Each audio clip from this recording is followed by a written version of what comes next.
Hi all, అందరూ ఎలా ఉన్నారు?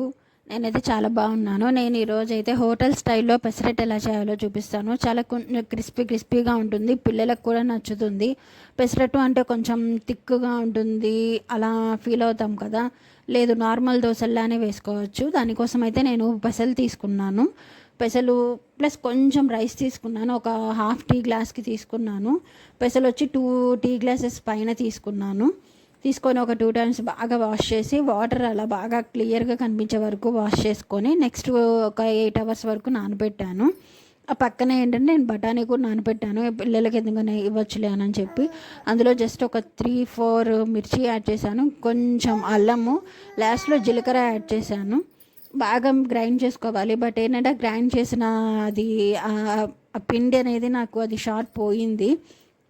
నెక్స్ట్ ఇలా మెల్లిగా కొంచెం నార్మల్ దోశలు ఎలా అయితే వేసుకుంటామో అలాగే కొంచెం తిన్నగానే వేసుకోండి, వస్తుంది. ఎందుకంటే మనం రైస్ యాడ్ చేసాం కాబట్టి. ట్రై చేయండి, చాలా బాగుంటుంది, పిల్లలకి కంపల్సరీ బాగా నచ్చుతుంది. కొంతమంది అయితే ఉప్మా పెసరట్టు కూడా ట్రై చేస్తారు. బట్ ఏంటంటే పిల్లలకి ఉప్మా అంతగా నచ్చకపోవచ్చు, కొంతమంది పిల్లలకి, అందరికీ కాదు. అలా ఏంటంటే పెసరట్టు కూడా జస్ట్ నార్మల్ దోశలానే ఉంటుంది. మా పాపకి ఇదైతే నేను గ్రీన్ దోశ అని చెప్పి ఇచ్చేస్తాను. అంటే తనకి అలాగా బీట్రూట్తో చేస్తే రెడ్ దోశ అని, బొబ్బట్లు చేస్తే స్వీట్ చపాతీ అని, అలా ఒక్కొక్క దానికి ఒక్కొక్క నేమ్ అలాగా పెట్టేశాము. తనకి అలా కన్వీనియంట్గా ఉంటుంది, ఇష్టంగా తింటుంది అని. అందుకని మేము దీనికైతే గ్రీన్ దోశ అని పెట్టేశాము. తను కూడా చాలా ఇష్టంగా తింటుంది. నేను ఇందులో అయితే మాత్రం కొబ్బరి చట్నీతో సర్వ్ చేసుకున్నాను. చాలా బాగుంటుంది. ఒకసారి మీరు కూడా అందరూ ట్రై చేయండి. ట్రై చేసి నాకు ఎలా ఉంది అనేది కామెంట్లో చెప్పండి.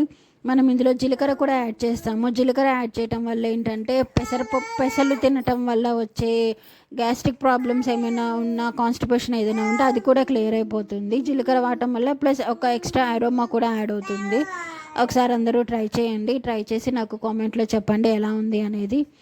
Thank you. ప్లీజ్ సబ్స్క్రైబ్ చేసుకోండి. Thank you so much. నేను వాయిస్ ఓవర్ ఇస్తుంటే మా బాబు కూడా వచ్చి వాయిస్ ఓవర్ ఇస్తున్నాడు. ఎలా ఉందో చెప్పండి నాకు కామెంట్